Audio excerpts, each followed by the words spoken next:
चलिए हम लोग एनिमल किंगडम का डिस्कस कर लेते हैं। जब हम अपने चारों ओर देखते हैं तो हम डिफरेंट एनिमल के डिफरेंट स्ट्रक्चर और फॉर्म को ऑब्जर्व करते हैं। बताइए, अब तक लगभग कितना एनिमल स्पीसीज को डिस्क्राइब किया जा चुका है?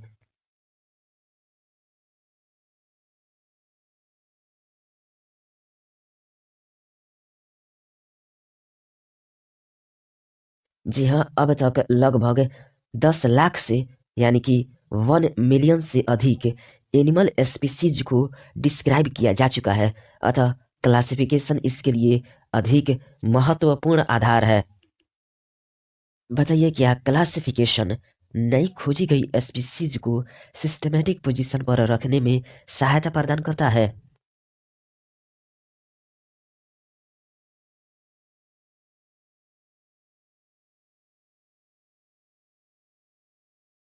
जी हाँ, क्लासिफिकेशन नई खोजी गई स्पीसीज को सिस्टमैटिक पोजीशन पर रखने में सहायता प्रदान करता है। रिवाइज कीजिए 4.1 बेसिस ऑफ क्लासिफिकेशन को। एनिमल्स में स्ट्रक्चर और फॉर्म में भिन्नता पाई जाती है, लेकिन इसके अलावा समानता भी पाई जाती है। छह फंडामेंटल समानता का नाम बताइए जो एनिमल्स में पाई जाती है।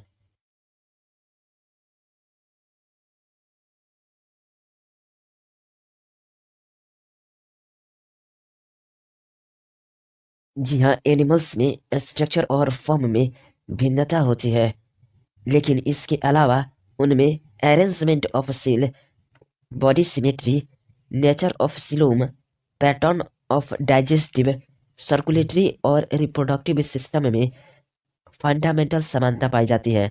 जी हाँ, arrangement of cell, body symmetry, nature of coelom, pattern of digestive, circulatory and reproductive system में फंडामेंटल समानता पाई जाती है।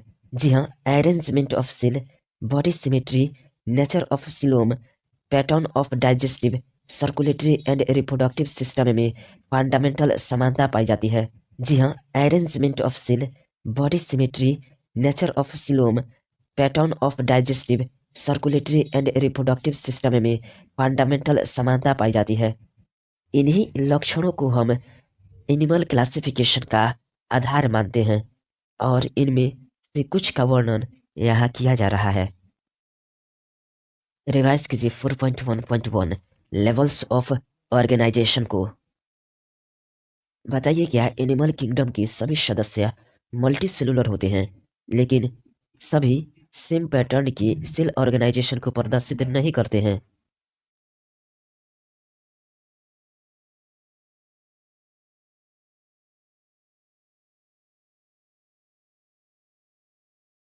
जी हाँ, एनिमल किंगडम के सभी सदस्य मल्टी सेलुलर होते हैं, लेकिन सभी सेम पैटर्न की सेल ऑर्गेनाइजेशन को प्रदर्शित नहीं करते हैं।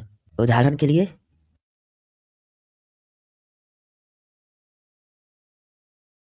जी हाँ, एनिमल किंगडम के सभी सदस्य मल्टी सेलुलर होते हैं, लेकिन सभी सेम पैटर्न की सेल्स ऑर्गेनाइजेशन को प्रदर्शित नहीं करते। उदाहरण के लिए, कुछ organisms cellular level of organisation, कुछ टिश्यू लेवल के ऑर्गेनाइजेशन, कुछ ऑर्गन लेवल ऑफ ऑर्गेनाइजेशन की पाए जाते हैं। सेलुलर लेवल ऑफ ऑर्गेनाइजेशन किस एनिमल में पाया जाता है? इसकी एग्जाम्पल के साथ यह बताइए कि सेलुलर लेवल ऑफ ऑर्गेनाइजेशन में सेल्स का अरेंजमेंट कैसे होता है।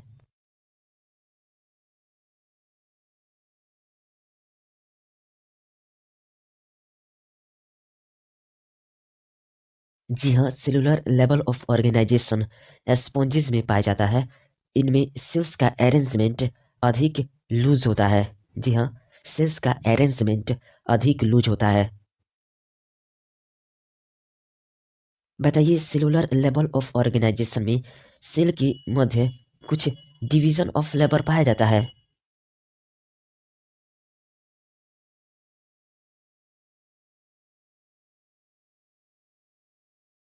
जी हाँ, सेलुलर लेवल ऑफ ऑर्गेनाइजेशन में सेल के मध्य कुछ डिवीजन ऑफ लेबर पाया जाता है। जी हाँ, सेलुलर लेवल ऑफ ऑर्गेनाइजेशन में सेल के मध्य कुछ डिवीजन ऑफ लेबर पाया जाता है। जी हाँ, सेलुलर लेवल ऑफ ऑर्गेनाइजेशन में सेल के मध्य कुछ डिवीजन ऑफ लेबर पाया जाता है। टिश्यू लेवल ऑफ ऑर्गेनाइजेशन वाले एनिमल्स का एक एग्जाम्पल बताइए। साथ ही यह बताइए कि इसमें सेल्स का अरेंजमेंट कैसे होता है, और साथ में यह भी बताइए क्या एक समान कार्य करने वाले सेल्स मिलकर टिश्यू लेवल ऑफ ऑर्गेनाइजेशन में टिश्यू का निर्माण करती है।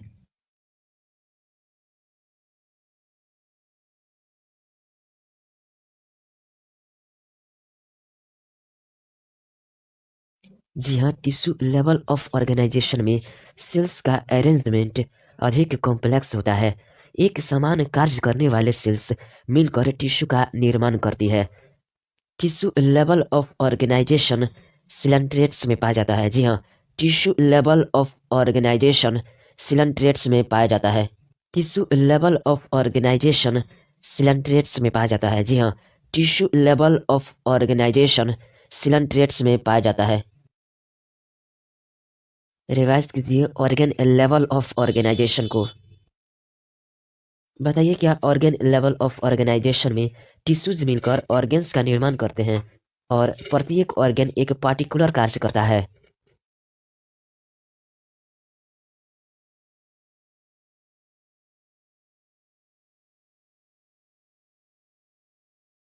जी हाँ, ऑर्गेन लेवल ऑफ ऑर्गेनाइजेशन में टिश्यूज मिलकर ऑर्गेन्स का निर्माण करते हैं और प्रत्येक ऑर्गेन एक पार्टिकुलर कार्य करता है। बताइए ऑर्गेन लेवल ऑफ ऑर्गेनाइजेशन किस फाइला में पाया जाता है।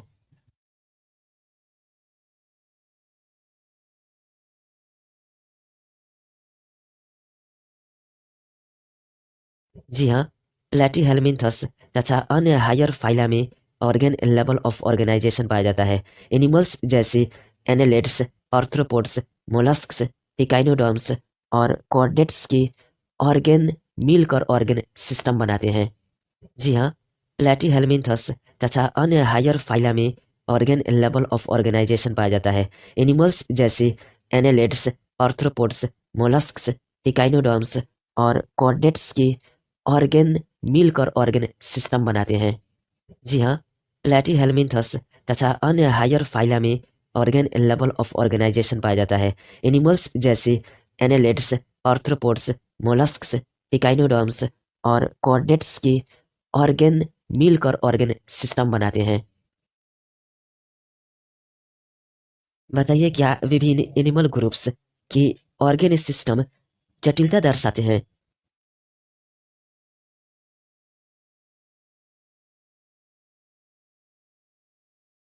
जी हाँ, विभिन्न एनिमल ग्रुप्स के ऑर्गेन सिस्टम्स जटिलता दर्शाते हैं। चलिए बताइए इनकम्प्लीट डाइजेस्टिव सिस्टम का क्या मतलब है, और इनकम्प्लीट डाइजेस्टिव सिस्टम किस में पाया जाता है।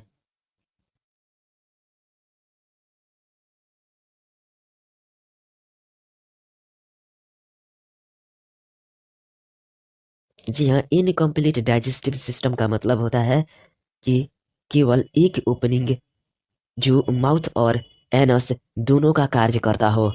जी हाँ, इनकम्प्लीट डाइजेस्टिव सिस्टम का मतलब होता है कि केवल एक ओपनिंग जो माउथ और एनस दोनों का कार्य करता हो। जी हाँ, इनकम्प्लीट डाइजेस्टिव सिस्टम का मतलब होता है कि केवल एक ओपनिंग जो माउथ और एनस दोनों का कार्य करता हो। प्लेटीहेल्मिन्थस में जी हाँ, प्लेटीहेल्मिन्थस में इनकम्प्लीट डाइजेस्टिव सिस्टम पाया जाता है। प्लेटीहेल्मिन्थस में जी हाँ, प्लेटीहेल्मिन्थस में इनकम्प्लीट डाइजेस्टिव सिस्टम पाया जाता है।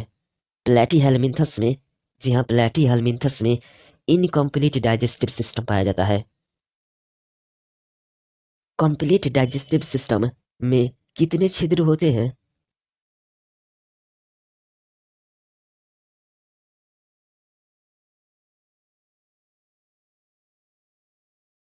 जी हाँ, कंप्लीट डाइजेस्टिव सिस्टम में दो छिद्र होते हैं, एक माउथ व दूसरा एनस। जी हाँ, कंप्लीट डाइजेस्टिव सिस्टम में दो छिद्र होते हैं, एक माउथ व दूसरा एनस। जी हाँ, कंप्लीट डाइजेस्टिव सिस्टम में दो छिद्र होते हैं, एक माउथ व दूसरा एनस। बताइए सर्कुलेटरी सिस्टम कितने प्रकार का होता है?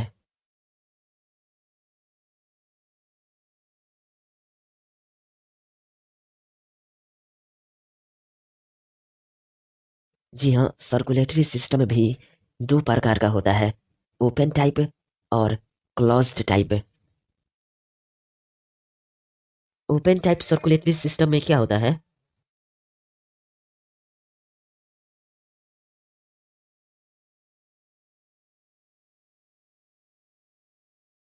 जी हाँ, ओपन टाइप सर्कुलेटरी सिस्टम में ब्लड हार्ट के द्वारा पंप किया जाता है। इसमें सेल्स व टिश्यूज सीधे ब्लड के संपर्क में रहते हैं। जी हाँ, ओपन टाइप सर्कुलेटरी सिस्टम में ब्लड हार्ट के द्वारा पंप किया जाता है। इसमें सेल्स व टिश्यूज सीधे ब्लड के संपर्क में रहते हैं। जी हाँ, ओपन टाइप सर्कुलेटरी सिस्टम में ब्लड हार्ट के द्वारा पंप किया जाता है। इसमें सेल्स व टिश्यूज सीधे ब्लड के संपर्क में रहते हैं। क्लोज्ड टाइप सर्कुलेटरी सिस्टम में क्या होता है?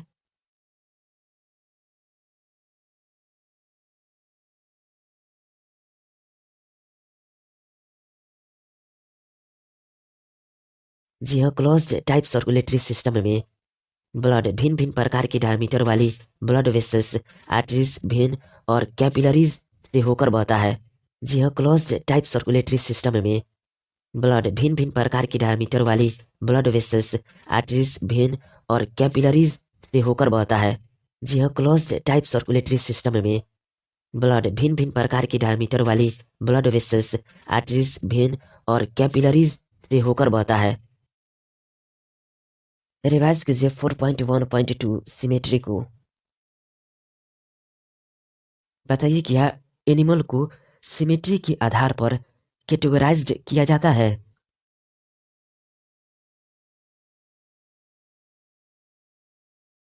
जी हाँ, एनिमल को सिमेट्री के आधार पर कैटेगराइज्ड किया जाता है। बताइए एसिमेट्रिकल कौन होते हैं?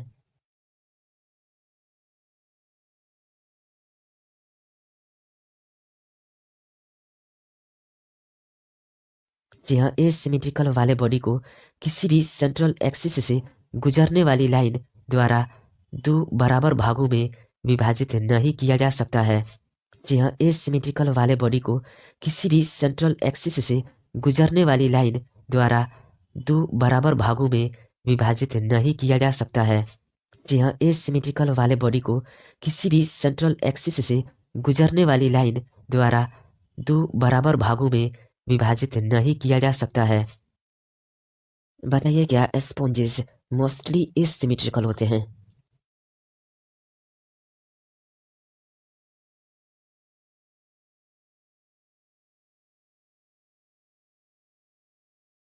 जी हाँ, स्पॉन्जेस मोस्टली एसिमेट्रिकल होते हैं। जी हाँ, स्पॉन्जेस मोस्टली एसिमेट्रिकल होते हैं। जी हाँ, स्पॉन्जेस मोस्टली एसिमेट्रिकल होते हैं। जी हाँ, स्पॉन्जेस मोस्टली एसिमेट्रिकल होते हैं।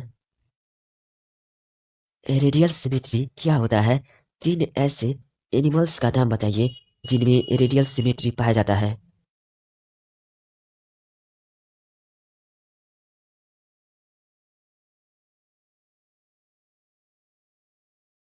जी हाँ, रेडियल सिमेट्री में किसी भी सेंट्रल एक्सिस से गुजरने वाली लाइन प्राणी के शरीर को दो समरूप भागों में डिवाइड करती है।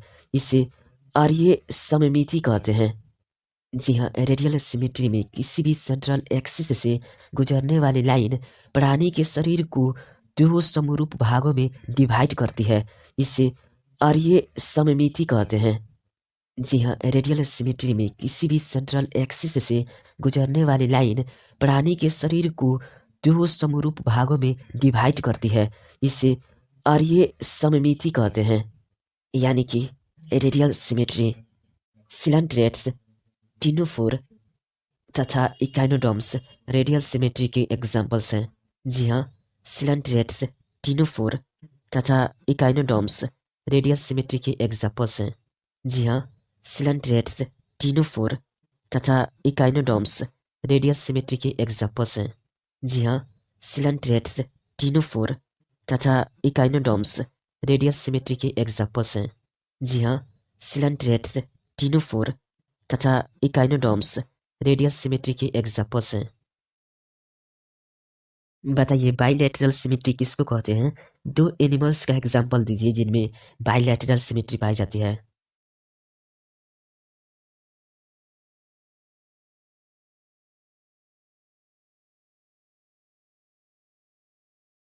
जी हाँ, बाइलैटरल सिमेट्री में एक ही प्लेन से गुजरने वाली लाइन द्वारा बॉडी को दो आइडेंटिकल लेफ्ट व राइट पार्ट में डिवाइड किया जा सकता है।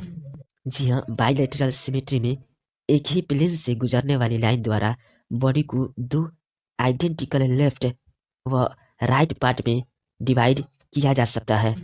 जी हाँ, बाइलैटरल सिमेट्री में एक ही प्लेन से गुजरने वाली लाइन द्वारा बॉडी को दो आइडेंटिकल लेफ्ट व राइट पार्ट में डिवाइड किया जा सकता है। एनिमल्स जैसे एनालिड्स और आर्थ्रोपोड्स में बाइलैटरल सिमेट्री पाई जाती है। एनिमल्स जैसे एनालिड्स और आर्थ्रोपोड्स में बाइलैटरल सिमेट्री पाई जाती है। जी हाँ, एनिमल्स जैसे एनालिड्स और आर्थ्रोपोड्स में बाइलैटरल सिमेट्री पाई जाती है। जी हाँ, एनिमल्स जैसे एनालिड्स और आर्थ्रोपोड्स में बाइलैटरल सिमेट्री पाई जाती है। रिवाइज कीजिए 4.1.3 डिप्लोब्लास्टिक एंड ट्रिप्लोब्लास्टिक ऑर्गेनाइजेशन को।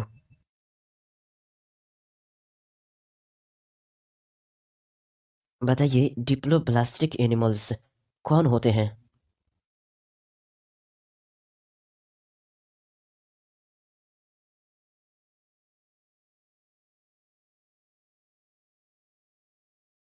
जी हाँ, डिप्लोब्लास्टिक एनिमल्स वे एनिमल्स होते हैं जिनमें सेल्स दो एम्ब्रियोनिक लेयर में अरेंज्ड होती है, आउटर इक्टोडर्म और इनर एंडोडर्म। जी हाँ, डिप्लोब्लास्टिक एनिमल्स वे एनिमल्स होते हैं जिनमें सेल्स दो एम्ब्रियोनिक लेयर में अरेंज्ड होती है, आउटर इक्टोडर्म और इनर एंडोडर्म। जी हाँ, डिप्लोब्लास्टिक एनिमल्स वे एनिमल्स होते हैं जिनमें सेल्स दो एम्ब्रियोनिक लेयर में अरेंज्ड होती है, आउटर इक्टोडर्म और इनर एंडोडर्म।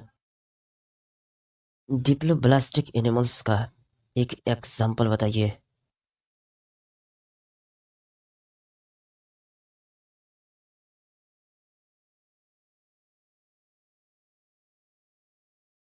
जी हाँ, सिलेंट्रेट्स डिप्लोब्लास्टिक एनिमल्स का एक एग्जाम्पल है। जी हाँ, सिलेंट्रेट्स डिप्लोब्लास्टिक एनिमल्स का एक एग्जाम्पल है। जी हाँ, सिलेंट्रेट्स डिप्लोब्लास्टिक एनिमल्स का एक एग्जाम्पल है। बताइए डिप्लोब्लास्टिक एनिमल्स में कहाँ अनडिफरेंशिएटेड मीजोगिलिया नामक लेयर होती है?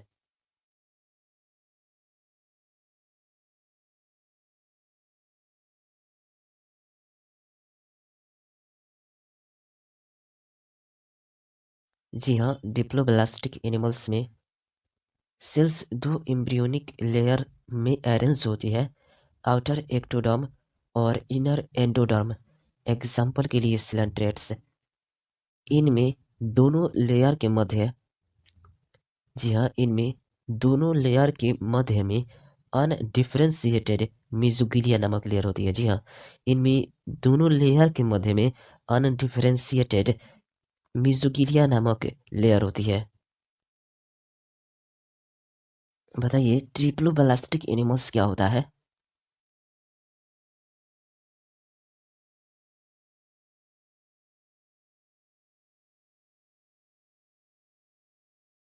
जी हाँ, ट्रिप्लोब्लास्टिक एनिमल्स वे एनिमल्स होते हैं जिनमें डेवलपिंग एम्ब्रियो में एक्टोडर्म और इंडोडर्म के मध्य में थर्ड जर्माइनल लेयर पाई जाती है जिसे मेसोडर्म कहते हैं।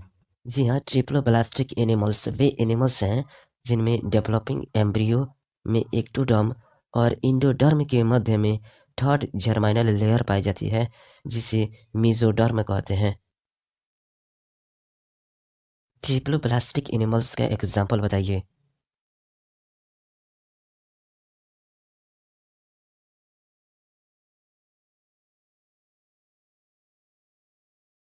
जी हाँ, प्लेटीहेलमिन्थ्स टू कॉर्डेट्स। जी हाँ, प्लेटीहेलमिन्थ्स टू कॉर्डेट्स। जी हाँ, platyhelminthes to chordates triploblastic animals का एग्जाम्पल है। माइंड कैप्चर कीजिए फिगर 4.1 रेडियल सिमेट्री और बी में बाइलेटरल सिमेट्री को। क्या आपको रेडियल सिमेट्री दिख रहा है?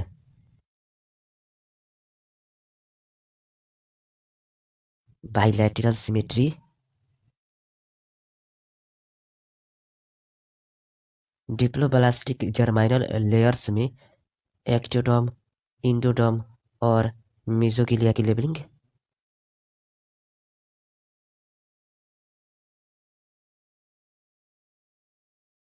फिर से देखिए, डिप्लोब्लास्टिक जर्माइनल लेयर्स में एक्टोडर्म, इंडोडर्म, मेसोगिलिया की लेबलिंग।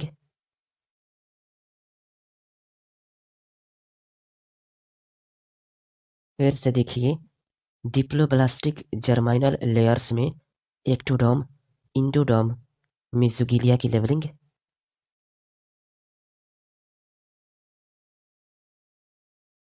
फिर से देखिए, डिप्लोब्लास्टिक जर्माइनल लेयर्स में एक्टोडर्म, इंडोडर्म, मेसोगिलिया की लेबलिंग। ट्रिप्लोब्लास्टिक जर्माइनल लेयर्स में एक्टोडर्म, मेसोडर्म और इंडोडर्म की लेबलिंग।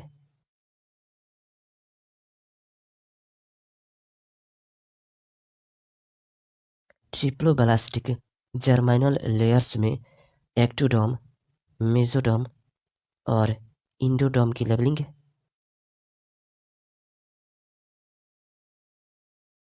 ट्रिप्लोब्लास्टिक जर्माइनल लेयर्स में एक्टोडर्म, मेसोडर्म और इंडोडर्म की लेबलिंग।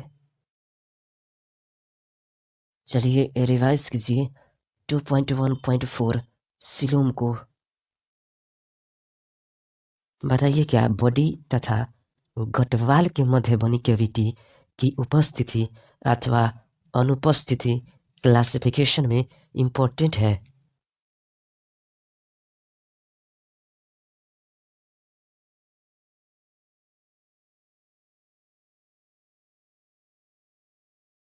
जी हाँ, बॉडीवाल तथा गटवाल के मध्य बनी कैविटी की उपस्थिति तथा अनुपस्थिति क्लासिफिकेशन में बहुत इम्पोर्टेंट है। जी हाँ, बॉडीवाल तथा गटवाल के मध्य बनी कैविटी की उपस्थिति तथा अनुपस्थिति क्लासिफिकेशन में बहुत इम्पोर्टेंट है।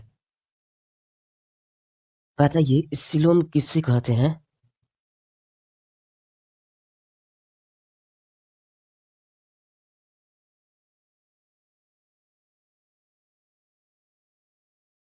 जी हाँ, मेसोडर्म सिलाइंड बॉडी कैविटी को सिलोम कहते हैं।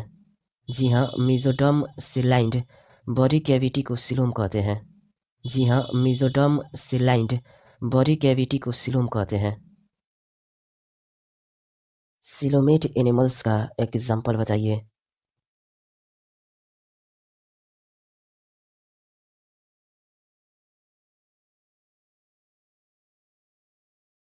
जी हाँ, सिलोमेट एनिमल्स जिनमें सिलोम पाई जाती है वह हैं annelids, mollusc, arthropods, echinoderms, hemichordates और कॉर्डेट्स।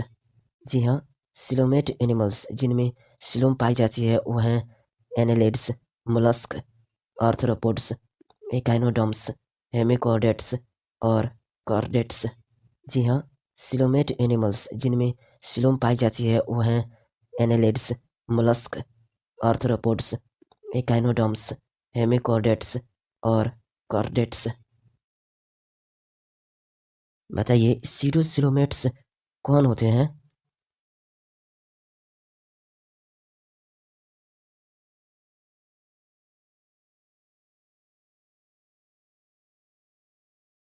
जी हाँ, स्यूडोसिलोमेट्स वे एनिमल्स होते हैं जिनकी बॉडी कैविटी में मेसोडर्म की लाइनिंग नहीं होती है, बल्कि मेसोडर्म स्कैटर्ड पाउचेस के रूप में होती है। ऐसी बॉडी कैविटी को स्यूडोसिलोमेट्स कहते हैं। स्यूडोसिलोमेट्स का एग्जांपल बताइए।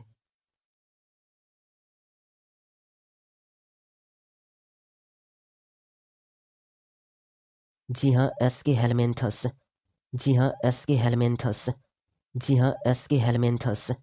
जी हाँ, एस्के हेलमेंथस स्यूडोसिलोमेट्स का एग्जांपल है। डायग्रामेटिक सेक्शनल व्यू में सिलोमेट क्या आपको दिख रहा है और उसमें सिलोम की लेबलिंग।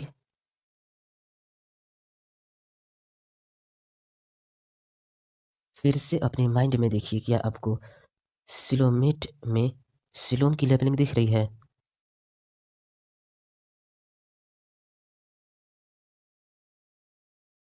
फिर से अपने माइंड में देखिए, क्या आपको सिलोमेट में सिलोम की लेबलिंग दिख रही है। सीडो सिलोमेट में सीडो सिलोम की लेबलिंग।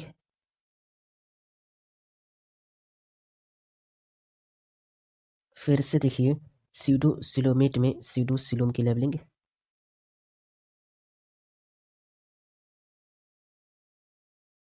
फिर से देखिए, सीडो सिलोमेट में सीडो सिलोम की लेबलिंग।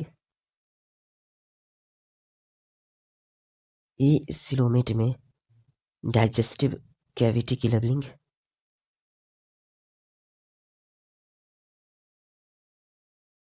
जी हाँ, ए सिलोमेट में डाइजेस्टिव कैविटी की लेबलिंग। जी हाँ, ए सिलोमेट में डाइजेस्टिव कैविटी की लेबलिंग। जी हाँ, ए सिलोमेट में डाइजेस्टिव कैविटी की लेबलिंग। रिवाइज कीजिए 4.1.5 सेगमेंटेशन को।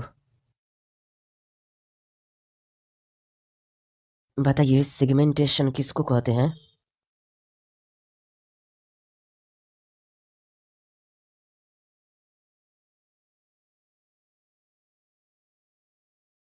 जी हाँ, कुछ एनिमल्स में बॉडी एक्सटर्नली और इंटरनली छोटे छोटे भागों में डिवाइड होती है, जिनमें कुछ ऑर्गन्स का सीरियल रेपिटेशन होता है। इसे सेगमेंटेशन कहते हैं। जी हाँ, कुछ एनिमल्स में बॉडी एक्सटर्नली और इंटरनली छोटे छोटे भागों में डिवाइड होती है, जिनमें कुछ ऑर्गन्स का सीरियल रेपिटेशन होता है। इसे सेगमेंटेशन कहते हैं। जी हाँ, कुछ एनिमल्स में बॉडी एक्सटर्नली और इंटरनली छोटे छोटे भागों में डिवाइड होती है, जिनमें कुछ ऑर्गन्स का सीरियल रेपिटेशन होता है। इसे सेगमेंटेशन कहते हैं। मेटामेरिक सेगमेंटेशन तथा मेटामेरिज्म किसको कहते हैं।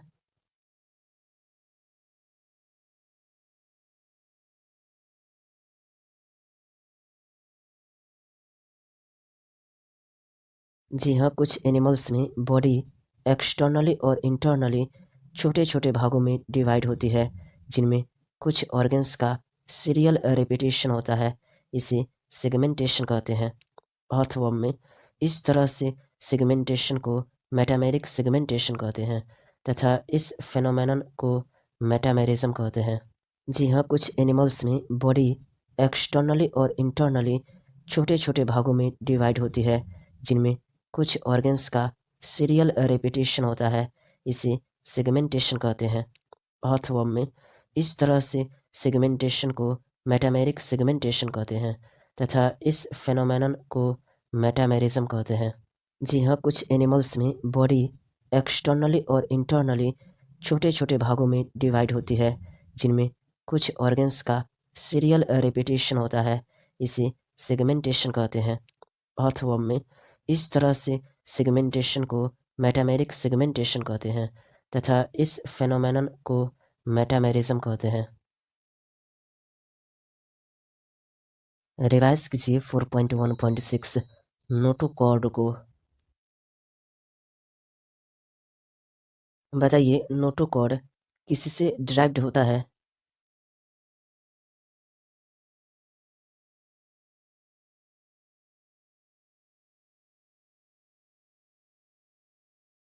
जी हाँ, नोटोकॉड मेसोडर्म से डिराइव्ड होता है। जी हाँ, नोटोकॉड मेसोडर्म से डिराइव्ड होता है। जी हाँ, नोटोकॉड मेसोडर्म से डिराइव्ड होता है। बताइए नोटोकॉड क्या होता है?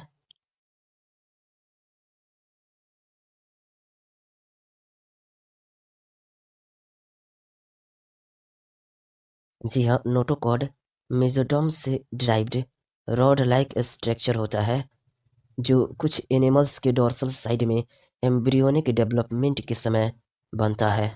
जी हाँ, नोटोकॉड मेसोडर्म से डिराइव्ड रॉड लाइक स्ट्रक्चर होता है जो कुछ एनिमल्स के डोर्सल साइड में एम्ब्रियोनिक डेवलपमेंट के समय बनता है।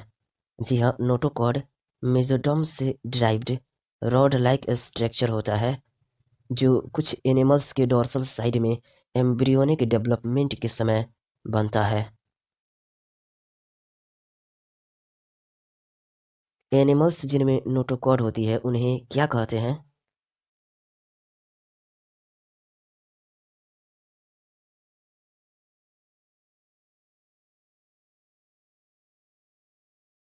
जी हाँ, एनिमल्स जिनमें नोटोकॉड होती है उन्हें कॉर्डेट्स कहते हैं। जी हाँ, एनिमल्स जिनमें नोटोकॉड होती है उन्हें कॉर्डेट्स कहते हैं।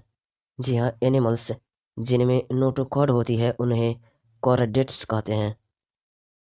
एनिमल्स जिनमें नोटोकॉड नहीं होती है उन्हें क्या कहते हैं? एग्जाम्पल के साथ बताइए।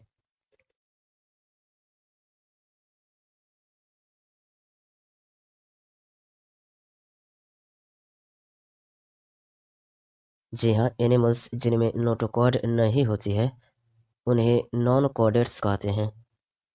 पॉरीफेरा से इकाइनोडर्मेटा तक नॉन कॉर्डेट्स हैं। जी हाँ, पॉरीफेरा से इकाइनोडर्मेटा तक नॉन कॉर्डेट्स हैं। जी हाँ, पॉरीफेरा से इकाइनोडर्मेटा तक नॉन कॉर्डेट्स हैं। जी हाँ, पॉरीफेरा से इकाइनोडर्मेटा तक नॉन कॉर्डेट्स हैं।